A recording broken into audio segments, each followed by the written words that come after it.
why are people going to go to the game if they can just watch some highlights on TV? I don't know. Do you get to a point where sometimes you're just like, why even have the game? Can we just watch some AI players from NBA 2K45 play the game, do some highlights for us? It's tone deaf. It's tone deaf towards people who can't afford all the streaming services, especially in light of what's going on in our world, in this country right now. Kind of the bigger consequences to your common fan, right? Like, you already have, to me, Adam Silver, I think, lying, saying he's never heard of aspiration before. I find that extremely hard to believe. I do oppose that idea simply because I think sports are based universally around competition, for one thing, of course, but then also, especially when it comes to professional sports that are trying to draw an audience, it's around narrative. I mean, the last shot, for example, for Michael Jordan, the reason you see that highlight and the reason it resonates is that we all know everything that came before that like led to that moment. It's not nearly the most electrifying Michael Jordan highlight that there is. It's not nearly the most impressive, but it's one of the most replayed and well-known highlights because of the narrative that goes into it. So certainly the highlight is important, and it kind of serves as that reminder of what happened. But the narrative is really, I think, what grounds deep fanhood and sports in general.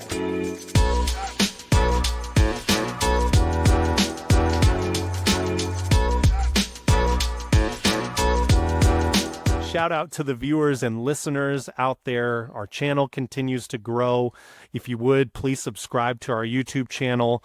We are approaching another subscriber milestone, so if you want to help us get there, we really appreciate that. Share the show with a friend, like, comment, help that algorithm. We really do appreciate it. And then if you are more of an audio person, of course, find us Hoopsology Podcast on any of your podcast streaming services. So without further ado, let's jump into it, guys. And I thought it'd be appropriate before we get into our kind of big, maybe messier topics here, where we talk about the NBA offseason. Let's talk about the action that actually is happening on the court right now. And I just kind of want to update and maybe get your guys' general thoughts on the WNBA playoffs, which just started really less than a week ago, but are already in full swing, off to a pretty solid start. So, Justin, I'll throw to you first. Just kind of give me your general impressions of the playoffs thus far. Yeah, really competitive. I think the negative, and it's no fault of just the players, I just think it's the way the season unfolded. Lots of injuries, unfortunately. So it's a bummer just to see like the Indiana Fever have to battle all these injuries, but yet, I mean, they remain competitive. So I think that's a huge deal. I think another storyline is the Golden State Valkyries. I mean, what a story for this team. We'll get to it later in terms of the season tickets that they sold and just how they're able to cultivate a fan base without like a massive, leading name, on the roster. I think that's pretty incredible. Natalie Nakase won Coach of the Year of the WNBA, so that's crazy, especially just for an expansion team and just her as a first-year coach. I think that's amazing. That's a huge deal. Looking at the favorites, I think it's the Minnesota Lynx. I just think all the other teams, I'm not really feeling them too much. I think with the Liberty, a lot of injuries hit them as well, but I do like the competitiveness. Nevertheless, I know even though the Seattle Storm's the 7th seed, they're putting up a solid fight against the Aces. So yeah, I think this is a weird playoffs. I think this is almost like appreciate this format if you like it, because you're never going to see it again. Number one, just with all the players, mostly they're all going to be free agents. And number two, there's going to be expansion teams. So this format, these rivalries, just the way everything is it's going to be gone in future seasons. So if you like what you're seeing, enjoy it, because it's going to dramatically change in years coming. Right on. Allan, your thoughts? Yeah, I would say if I were an Aces fan, I'd be a little concerned. Anything can happen in a game 3. Agreed. In the first round, anything. And I mean, right now, you've got we're recording this before the game, so we don't know what's going to happen tonight. But I would be very concerned. I also like the Mercury chances against the Liberty. I think they'll. I think with Stewie's health issues, I like the Mercury to take that series. But we'll see. Justin, like you, very impressed with the Valkyries. I thought they played pretty competitively against a completely and totally stacked Minnesota team. Minnesota's my favorite for the championship still. Yeah, lots of interesting stories there, and especially when, it's funny. Anytime you hear basketball playoffs, even concerning WNBA, by default, I'm so used to the 7-game format that to hear and see all the headlines about like, oh, anything can happen in a game 3. You realize how quick this is and how much momentum maybe even plays more of a factor in these WNBA playoffs in the first round here. So will be very interesting to see if we could easily have multiple upsets here. So we'd be curious to see what happens. And I'd echo your sentiment, Justin. It seems like the Lynx has been the best overall team, both sides of the ball all season long. Seems like it would be a pretty big upset if they didn't win it all when it's all said and done this season. But as always, you gotta make it happen. You gotta play the games and get there. Guys, to both of you, any other thoughts about the playoffs in general before we throw to some other topics? Just final thought. I mean, you talked about just the 3-game format. I'm a huge fan of that. I hate how the NBA drags on to playoffs and it's just like a big slog. I love the urgency and the desperation of a 3-game series in the first round. That's my vote. It will never happen for a multitude of reasons in the NBA, but and the W, and honestly, I think the W is going to expand to 5 games at least in the first round. Just in terms of the teams that are going to be added and just how the TV contracts are going to work, I think this 3-game format is going to be evaporating fairly quickly. So enjoy it while you can. Yeah, I'll say competitive games with players who aren't like the super names is a really good thing for the W as they continue to grow the audience and people continue to see viewership rise. I think it's a great thing that there's like such a competitive, exciting playoffs. Justin, I agree with you. I love the 3-game format because it's like a little like March Madness.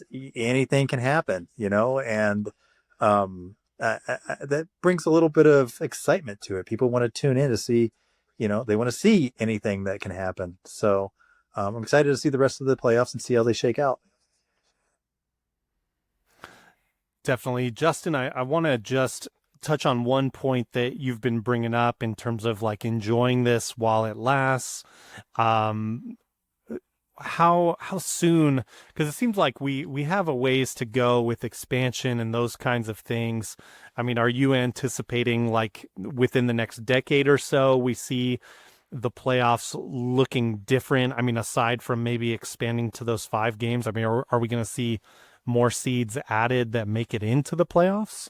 Yeah, we're adding new teams next year. There's more teams coming all the way up to 2031. So I think things are going to be dramatically different just in terms of how the CBA works.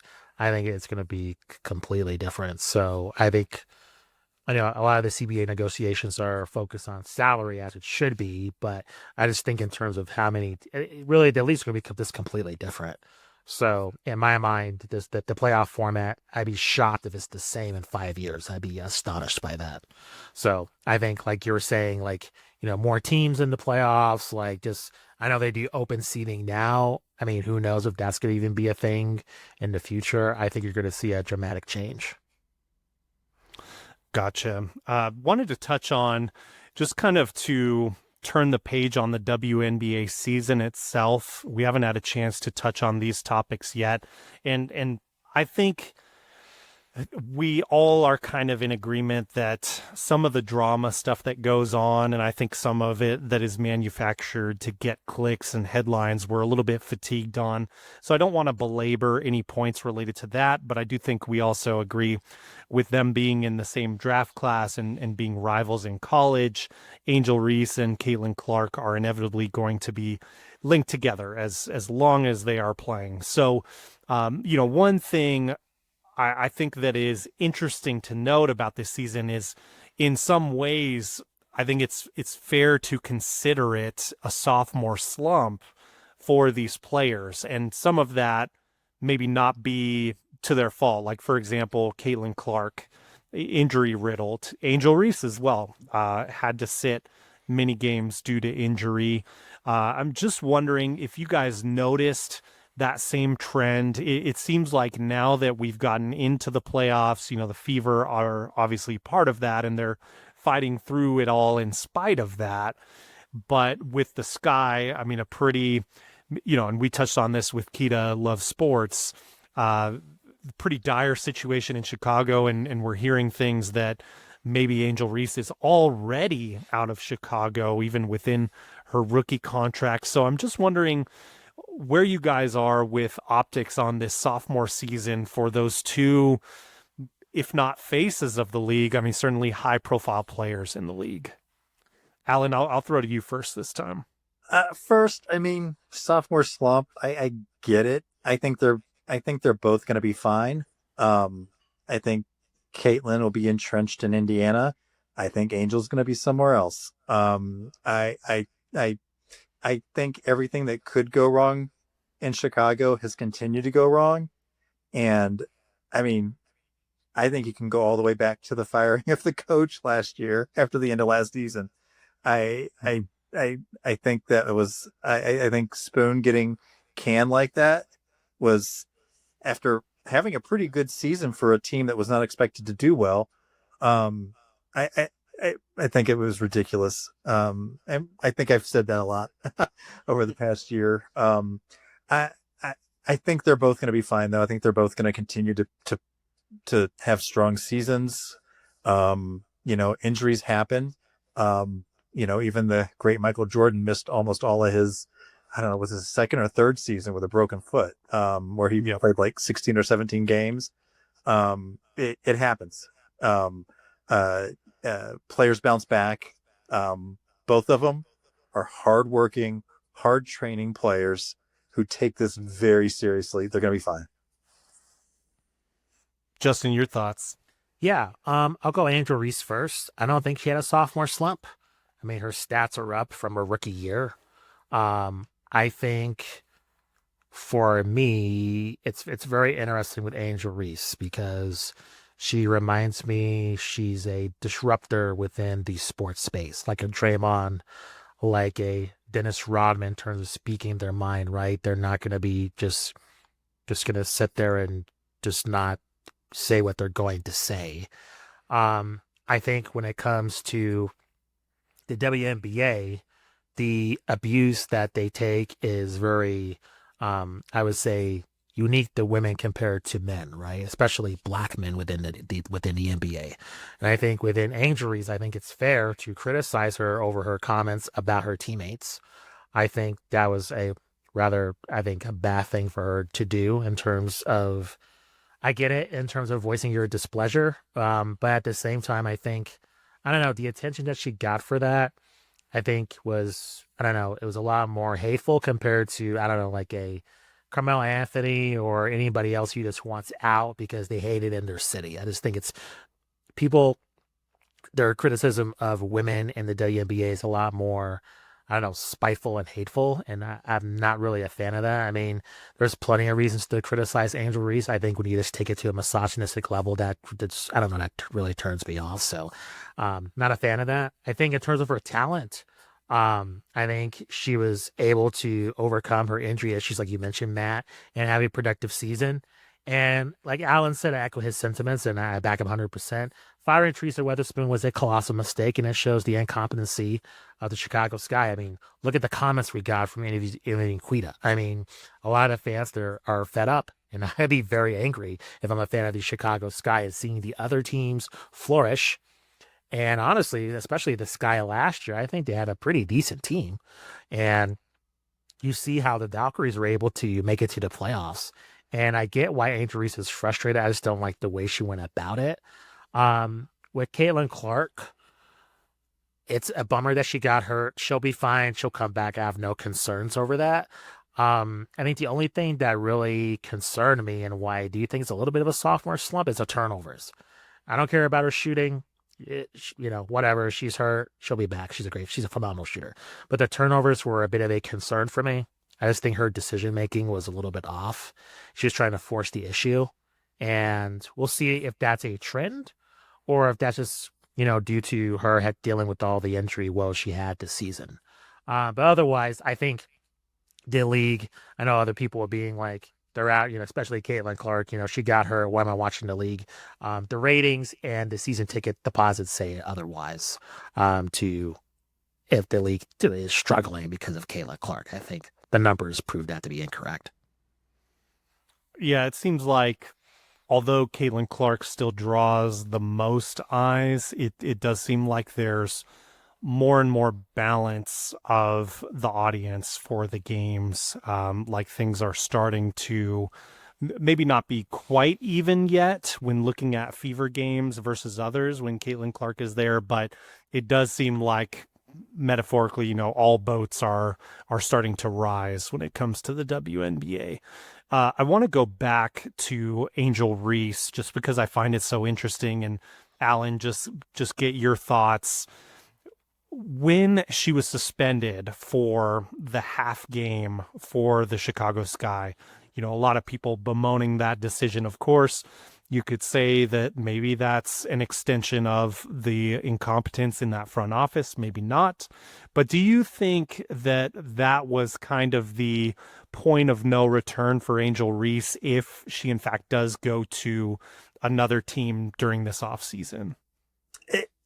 It could be, but it wouldn't be the first time something like this has happened and they've been able to repair the damage. Sure. But in both in the W and in the NBA. So I don't think there is a point of no return, but I don't think that the Chicago Sky, want to put forth the effort. And I think that goes to Justin, what you were saying about their incompetence. They just don't want to put forth the effort. There's been points of no return before and people have been able to patch things up productively, but I don't think so. Yes. Did that set her off? Absolutely. They've got to reach out to her and make things right in some ways, because it's kind of just a weird thing to suspend someone for half a game for that. I could just go on and on about it. I won't, but it's not the point of no return, but for a normal franchise, but I think it might be for this. Yeah. Yeah.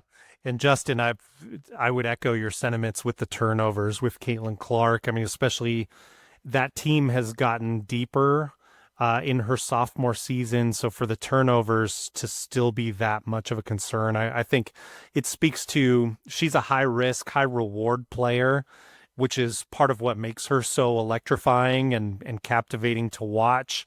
But I would agree with you, like in year 3, we need to see better decision making. We need to see those turnovers come down. And honestly, that could be the simple tweak this team needs. If the roster stays similar, I mean, maybe they're a higher seed next year in the playoffs just by reducing those turnovers. So we'll see what happens there. Certainly stay posted on that. Guys, any other thoughts in general just about the WNBA? Any kind of burning items that you want to get off your chest before we transition over to the NBA? I just want to mention that I know, Colin Cowherd, who I like, but he kind of went on there talking about how Caitlin Clark's not involved, who's watching this league. Again, stats are to point to another direction on that. ESPN, we get their PR stuff. Across 25 games, it's a 2025 season average, 1.3 million viewers. That's 6% year over year. Televised, the most watched WNBA games on ESPN networks in history took place this year, May 17th. ESPN networks featured 8 of the top 10 watched WNBA games. WNBA Countdown, which, that's a pregame show, up 7%. And, Portland Fire, that's an expansion team, almost 13,000 season ticket deposits. And the Valkyries valued at almost $500 million in its first year. So to me, like, Caitlin Clark's not playing for all those teams. So she might be the catalyst, but this league has shown, as we have covered, Matt, since we started Hoopsology in 2020, and I know I've criticized Kathy Engelberg, but to give her credit, I do see an improvement since the wobble to now in terms of growth, and I think the league deserves props for that, because if we didn't see that growth, I don't know how much Caitlin Clark will be able to help this league if the league was already on an upward trajectory. I think, the gas was on the fire, and then Caitlin Clark, and Angel Reese and the rest of that rookie class from last year and this year with Paige Beckers was the match that really has lit this league on fire so far. Yeah, I think that's interesting, the numbers, because to me, I see those numbers, and that looks like very nice organic growth. Not speculator growth, not kind of boom growth where you see a 30% growth and then it craters the next year. It looks like just really good year over year, steady organic growth, which is a sign of a healthy league. So I'm excited to see kind of what we get next year.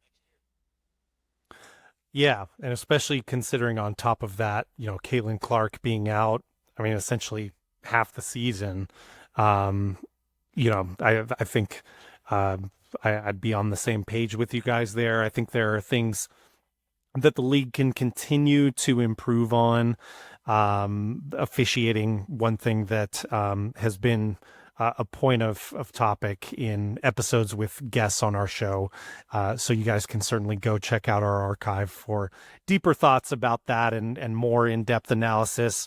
But without further ado, I do want to we have some more huge topics that I want to tackle today. And one of those being kind of the bombshell of the NBA offseason. I thought for a long time there, then Allan probably agrees with me that maybe it was going to be that Kevin Durant trade to Houston. Maybe that was going to be our offseason bombshell. And that happens, and we're kind of like coasting. We're waiting. Like, okay, I guess there's just not going to be much NBA news. Hey, that's kind of nice. The WNBA maybe gets a little bigger spotlight during this time rather than all this NBA gossip. And then wham, it hits us. You guys, if you've been paying attention to our feed, we've already had, an in-depth interview on the topic, but I just want to talk to you guys about this Clippers situation. And I think the best thing to do here, Justin, would be to throw to you first, just to update us on the situation. I know you have something you want to play for us for context. Yeah, this has been honestly a nice detour considering what our country has gone through. So honestly, a nice sports scandal's been a little bit nice. I know it's kind of taking pleasure in other people's misfortune, but to me, it's nice just to have like a nice thing a sports thing to jump into, despite what's going on currently. This is small potatoes. Yeah, I totally, but yeah. It's a nice distraction. Honestly, Mm-hmm. For myself, I speak it for myself, I can probably need it. So anyways, Pablo Torre, formerly of ESPN, has broken down the story. I don't need to run down the entire thing. If you know, you know. I would check out all of his previous podcast episodes and his tweets and Mark Cuban's tweets to kind of get the update on this entire situation. But in a nutshell, and the guys can correct me if I'm wrong and fill in the blanks for this. Basically, with the Clippers, with Steve Ballmer, when they signed Kawhi Leonard, there is an issue of basically the Clippers circumventing the salary cap to sign Kawhi. And basically, there's a company called Aspiration, which I think is an environmental company. Is that the best way to put it? Basically, a company in quotation marks. Um, so Sure. so basically, Pablo Torre, as the recording of this podcast, came out with a fourth podcast episode. This is via CBS Sports. I'm going to read this. So, investigative sports journalist Pablo Torre previously broke the story on his podcast. Pablo Torre finds out in a fourth episode dedicated to the scandal released Thursday morning. That's today at this recording of this podcast. Offers further reporting and more details about alleged funding from Ballmer and the Clippers into aspiration, even after it was clear the company was faltering. The episode features some key unveilings in his latest installment in the Leonard saga. The biggest, 3 installments of prepaid carbon credit purchases from the Clippers in 2022, 2 years before the Inua Dome even opened, totaling $56 million. Those payments were made from April 1st, 2022 to June 17th, 2022, and aligned closely with Leonard signing his deal with Aspiration and the due date of his first quarterly payment. So basically, Leonard signed a endorsement deal with Aspiration, but Kawhi Leonard did nothing with this company. So no tweets, no, hey, I'm Aspiration's awesome, nothing, nilch, nada. He wasn't there. He wasn't there. Yeah, he was a ghost. The report Interesting. Yeah, very much so. The report continues. A $32 million purchase of carbon credits was made on April 4th, the same day Leonard signed his endorsement deal. Again, that deal was never disclosed publicly, and Leonard never fulfilled any actual dates for it other than getting paid. So a couple of things before I throw it to the clip. Adam Silver was asked about this, and here's his quote. He said, quote, "I've frankly never heard of the company Aspiration before, and I've never heard a whiff of anything around an endorsement deal with Kawhi or anything around engagement with the Los Angeles Clippers, so it's all new to me." So what does this mean for like us, right? We're the fans. We're watching this we're watching the basketball League Pass. What's going to happen? Is Ballmer gone as an owner? Kawhi Leonard's contract voided. I think Vincent Goodwill, who I interviewed, that interview is up on our all podcasting platforms now, provided some great context. So I want to play that clip, and I want to get your thoughts on this entire situation after we roll the clip. Just bear with me. Here we go. And the poetry. I think it's twofold. Like you said, how does it affect the common fan? I don't know how it affects the common fan from the standpoint of, if you're a Clippers fan, you're probably still going to be a Clippers fan. And if you're a Kawhi Leonard fan, I don't know how many people are just solely Kawhi Leonard fans. But if you are, I don't think this goes totally against with the mythology of Kawhi Leonard and Uncle Dennis. Like, if you rock with Kawhi, you're going to rock with him, and you've been rocking with him despite the fact that he's played less than half of the games since he's joined the Clippers. I don't think this is necessarily going to dim that. Might you look at things in a different light in terms of how the sausage is made? You know what I mean? Like, will you look at it and say, oh man, things aren't as pure as I thought they would be? But I'm not sure how many of us thought that any of this is quote unquote pure. I think that's on one standpoint, right? We're going to find out as this investigation goes on. I don't think this is going to be just a quick investigation. I think people who are expecting fireworks and they're expecting the independent law firm that the NBA has used before and used again, like, they are pretty judicious in how they go about doing things. So if you're thinking about the Clippers, they're going to get their draft picks taken and Kawhi's contract is going to get voided, that would have to happen in like the next 2 weeks for some, you know what I mean? And I don't think that that's necessarily going to be the case. Go ahead, Matt. I cut you off. No. Shout out to Vincent. That was a great interview with him, by the way. You guys should definitely check that out. Really interesting just to see where this is going to go. I mean, does it go the Joe Smith route that the Timberwolves brought upon themselves in the early 2000s? And then my brain can't help but go to, how common is this practice in the NBA? I mean, I think on the one side, Steve Ballmer, I believe, is the richest owner in the NBA.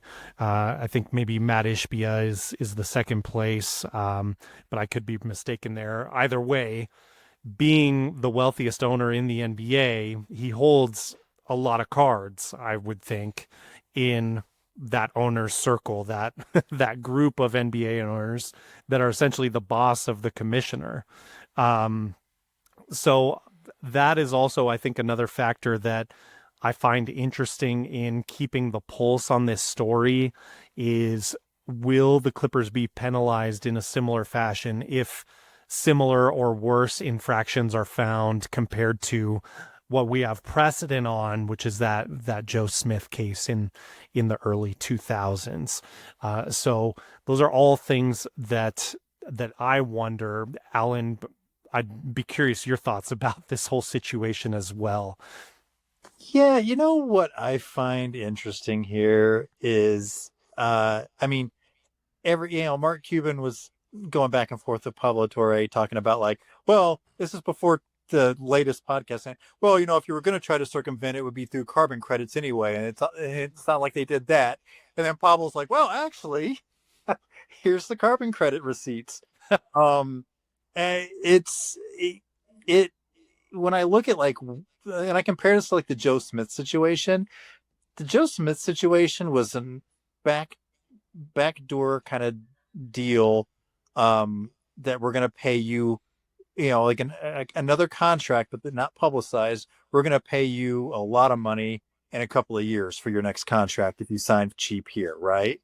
Which, quite honestly, that is something that probably happens quite a bit. In fact, we know it does, because that's why James Harden will never play for a team ran by Daryl Morey ever again, right? Daryl Morey promised him money and then backed off of it. Joe Smith made them put that in writing. Of course, it came back to bite everybody. So the difference here is Ballmer's using another company. He's using techniques that, quite frankly, are what cartels use to launder money. If this isn't support of a criminal enterprise, he could find himself up on RICO charges. So it's not, so he won't, but it's a bit different to me. It's kind of it's more egregious. Yeah, it is more egregious. I think the penalty has got to be, well, if there is a penalty, because really, what proof do they have? It's all circumstantial right now. I mean, the circumstantial evidence has convinced everybody. It's like the OJ trial all over again. It's so obvious what's going on here, but chances are Marsha Clark's going to mess it up again. And it's going to end up, not anything happening, because are they going to be able to get the proof that something happened? I don't know. But I don't know. I think it's more egregious. I think it's more and more of it that comes out. The more that even I saw today, there are hints that this sort of thing was trying to be done in San Antonio, and that was part of the reasoning that Kawhi sat out so long, his last year in San Antonio, was to try and get these kind of deals going on. I don't think it's good for anybody.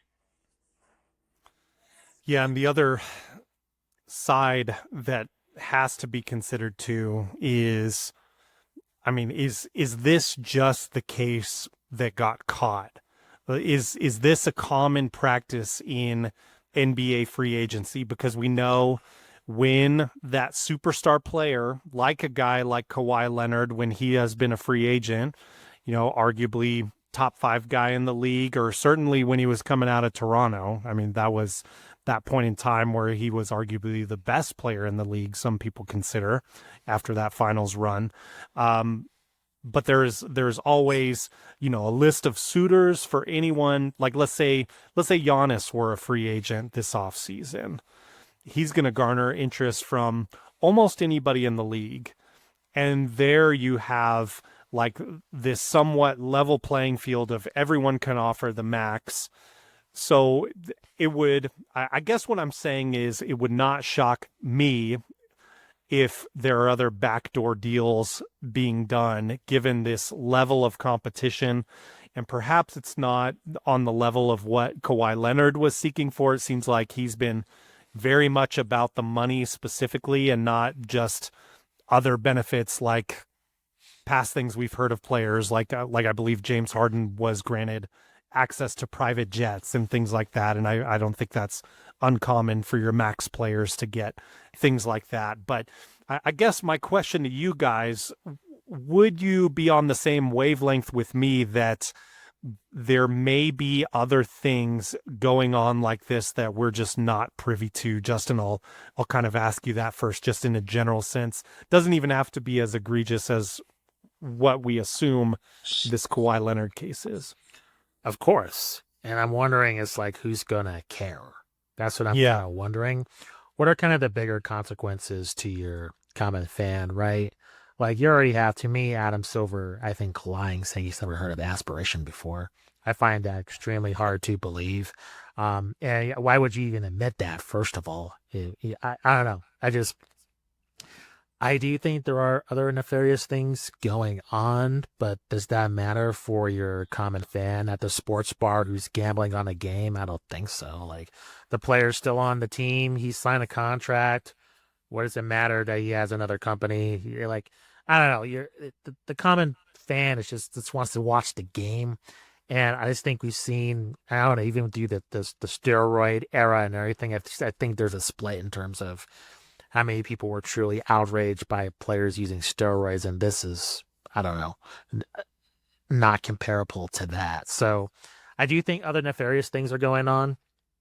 When you look at college sports, right? Like, did it ruin college sports for it to be widely known that players were, put in compromised situations? I'm not even talking about like getting money when they weren't supposed to, but I'm talking about just taken in really, unsafe spots that an 18-year-old was supposed to be taken into when, they're a high school senior. I don't think fans give a crap about that. They want to watch March Madness or watch the, whatever, the BCS at the time or whatever. So to me, I think, I don't know, by Adam Silver's response, I don't think there's going to be other scandals to be dug up here. I think this will be more of just a go away. I think it'll be a heavy fine on Ballmer, and I think that will be it. Maybe a couple of draft picks. But I just don't see this being like this massive scandal for the NBA. I just think it's not as juicy or as simply to be outraged about compared to racism or just steroids or anything, something like that. So honestly, I think it's kind of a bigger deal in terms of like the sports sphere, but I think in terms of crossing over to like a massive scandal that's going to hurt the league, I don't really buy that at this point. Allan, anything to add there? Just real quick, Justin, I think what you say makes a lot of sense to me, because you know what I think about? I think the Clippers are going to be the sacrificial lamb here for something that some other teams like Jalen Brunson and the Knicks, for example. I know Pablo has hinted that he has something on that. I think they're going to be the sacrificial lamb. And I'm going to say, much like the Houston Astros were the sacrificial lamb for sign stealing, when everybody knew that the Yankees and the Dodgers and multiple other teams were doing the same sort of sign stealing, but the Astros became the sacrificial lamb, but their punishment was pretty light compared to what some people thought it should be. I think you're probably looking at the same thing here. They want it to go away. They do not want to rip off this Band-Aid. Yeah. Well, I think there's an inherent problem here too, in that it is beneficial for the league, who is investigating themselves, to also, I'll just say, sweep this under the rug as much as possible, get this out of the headlines as much as possible. I do think, I would agree that they're going to send a message in some sort of punishment to the Clippers, but I think you could argue, if you extrapolate what's going on out, and if we're in agreement that there probably are other nefarious things happening, that gets into an argument of, well, then why do we even bother with a salary cap? And then that opens up a whole can of worms across the league. And of course, we're not going there. The NBA is going to see to it that does not happen. At least that would be my prediction. But it's an interesting situation when, a league has to kind of investigate itself on something as big scale as this, because there's always that fair question of how deep are you actually going to go? Because you run the risk at a certain point of damaging the integrity of your sport, at least in the perception of the fans' eyes. And you need the fans to have that perception that there is integrity there. Is there integrity though, in terms of the fans in this? Are they going to really think that integrity is compromised? I don't think so.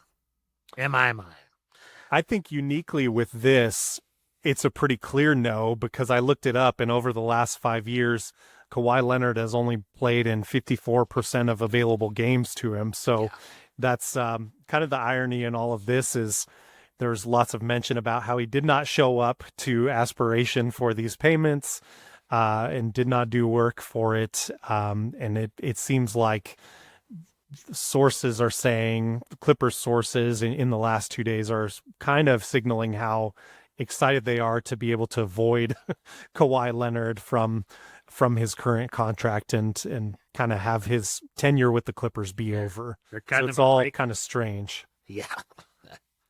I think if it were a situation that involved a team winning championships, I think we would be having a different conversation about that. Fair point. In terms of the level of impact and integrity. So want to make sure we keep going. We've got another 2 topics I want to get to and not a whole lot of time to do it. Luckily, I think this next topic, I think we're going to see very eye to eye on, but I do think it's worth mentioning. You mentioned Adam Silver's potential flub there in not knowing what aspiration is. Justin, can you tell us his other recent flub involving NBA viewership? Yeah. I'll reference my interview again with Vincent Goodwill, again of Yahoo Sports, and congratulations. He is going to be a member of ESPN's team coming soon. So stay tuned for his work on ESPN as well. But he mentioned that Adam Silver is at the Board of Governors meeting. He spoke about just the new media landscape that's going to happen. And he did mention in reference to this quote that I'm going to read, that fans will be able to watch free games on NBC. Vince did say that. So I want to preface that before I read this quote. But nevertheless, that's what's gone viral. He's gotten annihilated for. And to me, has, I think, been more of a black eye on the league than the Kawhi situation. In reference to just the fan that has to sign up for all these streaming services, Adam Silver said this. And I think the question was posed by Rachel Nichols. So here's the quote from Adam Silver. There is a huge amount of our content people can essentially consume for free. I mean, this is very much a highlights-based sport. That's where you got annihilated for. So Instagram, TikTok, Twitter, you name it, any service, the New York Times for that matter, to the extent that your content is not behind a paywall, there's an enormous amount of content out there. YouTube, another example, that is advertising-based that consumers can consume.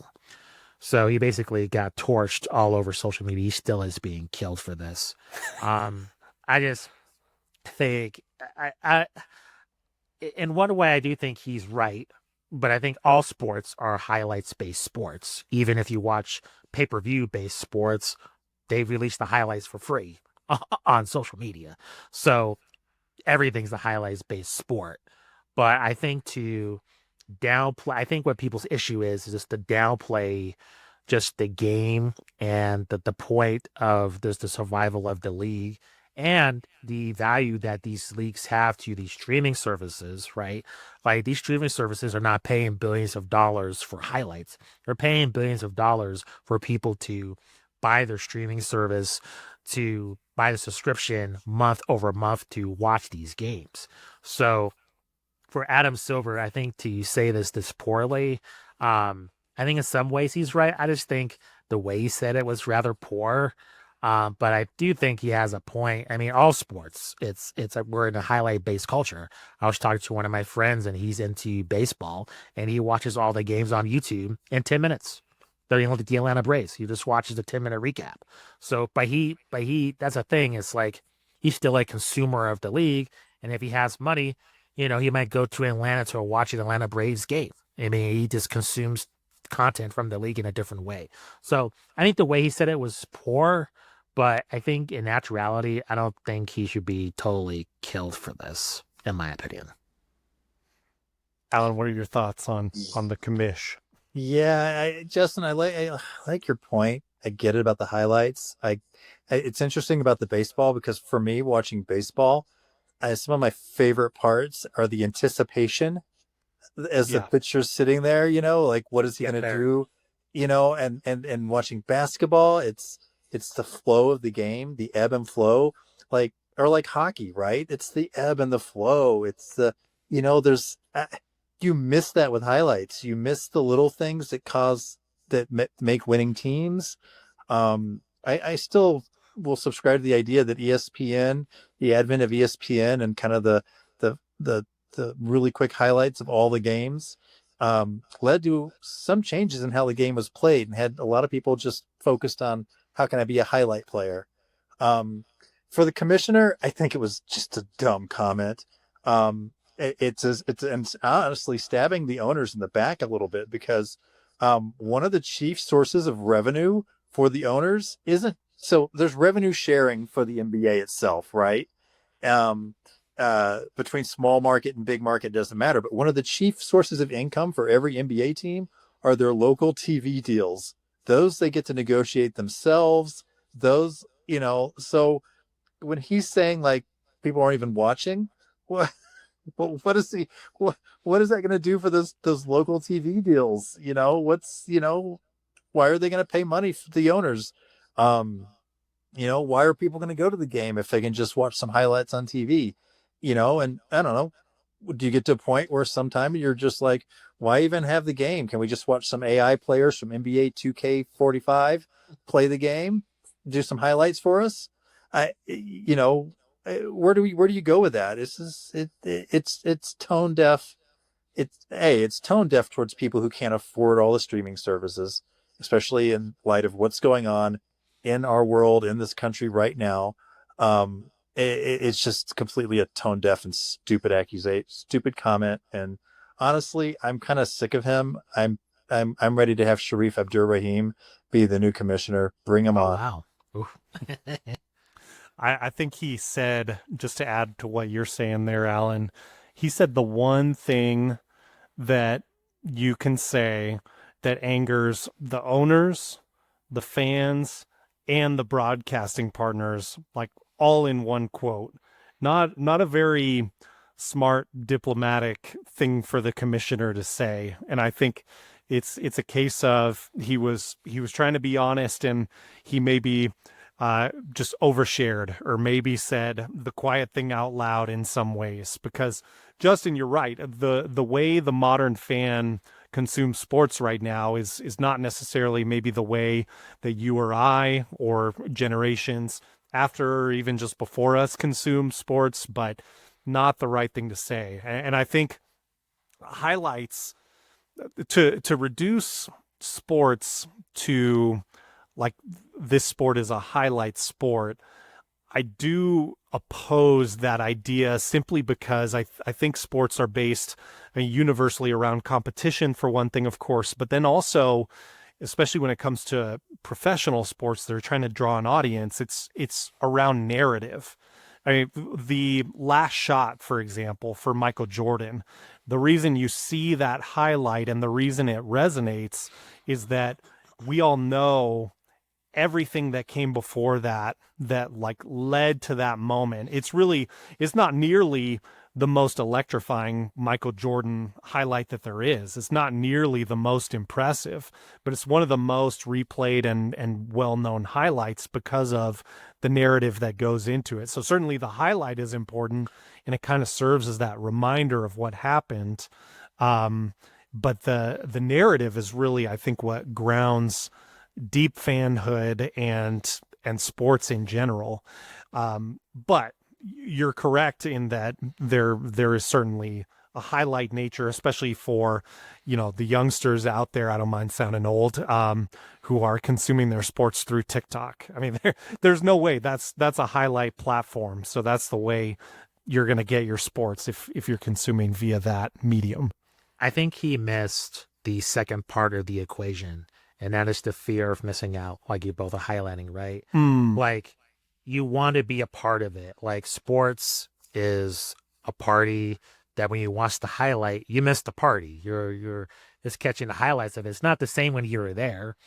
Like if you show me a video of like it's a great, I don't know, party that you go to or a great event and all these people are there is the greatest thing. And that's cool. You show me the video and that's awesome that you say you met Michael Jordan and LeBron and, Tom Brady or whoever. Like that's cool. You met them, but like I wasn't there. And like, let's say you had a chance to go, right? And I got sick or something. Like you showed me the video, but I missed it.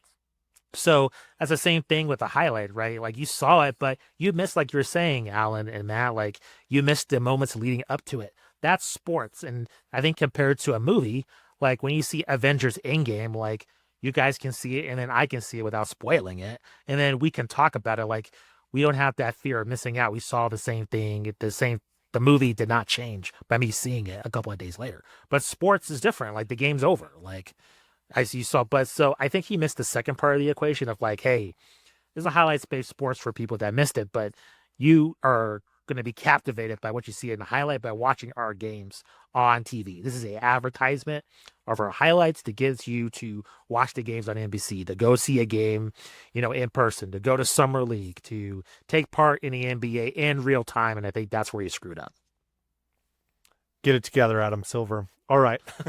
Last item I want to discuss. Justin, you recently had a chance to talk with Ronnie 2K. You guys can check out that interview as well. And I just wanted to get your thoughts. We don't talk about NBA 2K all that much, but there is a new NBA 2K out there. This isn't an advertisement for it or anything. I mean, you guys all know about 2K. But hey, 2K, if you want to sponsor the show, we're down. Justin, I know that you've had a chance to play some NBA 2K26, and I know you had some thoughts on it, so I wanted to get those from you. I wrote a review on it for Game Daily, so if you want to check that out on their website. I just wanted to mention, we haven't talked about it. We have Chris Manning on in years past. He's the host of NBA 2K TV, does a great job. Awesome guy. I just think this year's game I wanted to highlight because compared to other years, I buy it every year on discount. Like Black Friday, you can get it for like $20, $30. You just wait till Black Friday if you want a huge discount. But I just think this year's game is great for fans that have not picked it up or even new fans. Like it has a great tutorial of just how basketball works. It takes you through, hey, a jump shot's 2 points, a free throw's 1 point, a 3-point shot's 3 points. It shows you what a pick and roll is. It just takes you through everything about the game if you know nothing. And I think that's great. The shooting mechanic has been fixed. I think that there's a great narrative in there in terms of, using a single character and taking them through the ranks of AAU to Europe to eventually the NBA. So a lot of positive things. So overall, if you're looking for, a reason to get into 2K, I think this is the year compared to years past. So I just wanted to make that note. And Ronnie 2K was great. So check that out. Awesome. Allan, you were saying it's been a bit. You've been on the NBA Live games like I was back in the day. Yeah. I'm about to torpedo our 2K sponsorship. That's all right. No. Hey, I love me some early 2000s NBA Live. Me too. Yeah, 90s as well. I feel like these games are going so hard. All the modern sports games are going so hard to become as realistic as possible that they've forgotten how to be fun. Like the games I remember playing and having fun are like Tecmo Bowl, right? NBA Live 96 on the Super Nintendo was crazy fun. NHL 99 on the PlayStation, one of the best hockey games of all time. They weren't necessarily realistic, but they were fun. And I realize they have to have a new game every year, and something I just go back to like, I don't know, like the failed Guitar Hero franchise, right? Where they had to keep coming out with new games, but really, how could you improve on the original other than just add songs? So is there a different way to do these games that brings the fun back? I'm not a game developer. I don't know. I just know that I remember having a lot of fun with these games, and then I'll play sometimes with my son when he gets one of the new ones, and it's just not as fun. I got your answer, and it's 2K's fault because 2K came out with NFL 2K5, It was one of the greatest football games ever. They undercut the market, put the game out for $20, and it was one of the greatest football games ever. Madden came out that same year. It came out cheaper, and Electronic Arts was like, we can't do this. They bought the exclusive license for the NFL, so no more NFL 2K. And then also, it just stripped the innovation from the market as well. So you had NFL Street, NBA Street Volume 2. We've got Bobito Garcia I interviewed recently. I think one of the greatest basketball games ever. I mean, those, not realistic, but fun video games that you want to pick up and play. So now these game studios have the exclusive license. That is why you don't see the innovation, because everybody just wants the exclusive license and you don't see innovation anymore. Before, when we were growing up, you see plenty of football games because everybody has the license.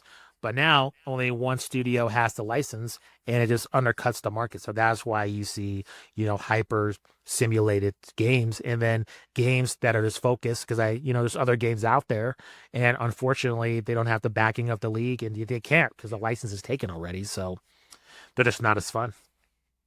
Yeah, the other thing too that I'll just add, kind of building on what Allan was saying, is the games also. So full disclosure, I mean, I played NBA 2K14. That was like of a stretch of several years that I was playing the 2Ks that were rolling out, and then took a break, just didn't have as much time for gaming. I did pick up NBA 2K25 because my son's into it.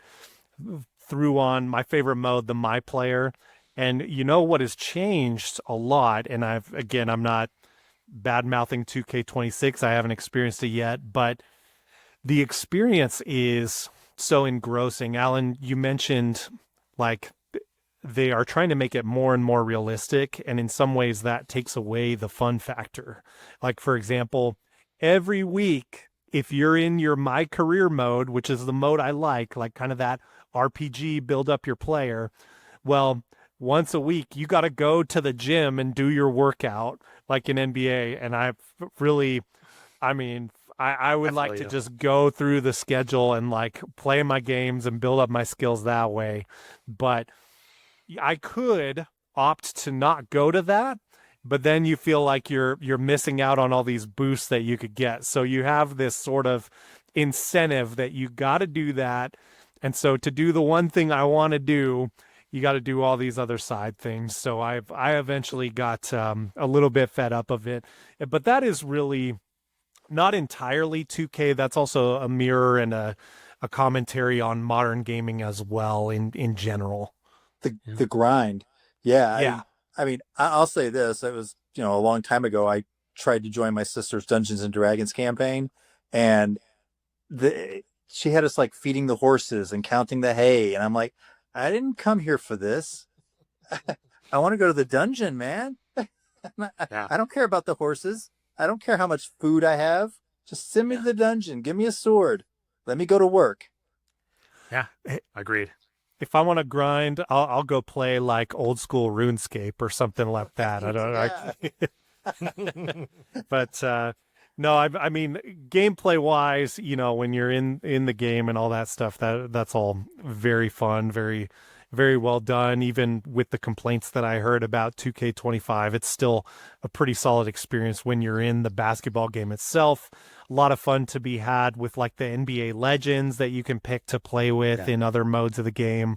So a lot of positives there, but I think you're right. I mean, EA Sports, such a mixed bag there, because there's some great childhood memories with that company, but then also the destruction of a lot of elements of gaming with that company doing the exclusive licenses. So mixed feelings there, but still love to get into it every now and then when I can. But we got to roll. Speaking of getting into it, we got to get on to another episode and other things. So it has been a pleasure as always, gentlemen. Thank you, viewers and listeners, followers of our Hoopsology podcast. We really appreciate you all. We appreciate the discussion that you're bringing in the comments. Please bring more of that to this episode as well. And we look forward to keeping you posted on the action in the WNBA as those playoffs continue to roll on, along with the start of the NBA season as we roll towards that, continuing with these interviews that we always bring to the table, these high-quality guest interviews. So for Justin Goodrum, for Allan Munzler, I'm Matt Thomas. Thanks for tuning in to another episode of In the Lab. We will see you next time, and peace out.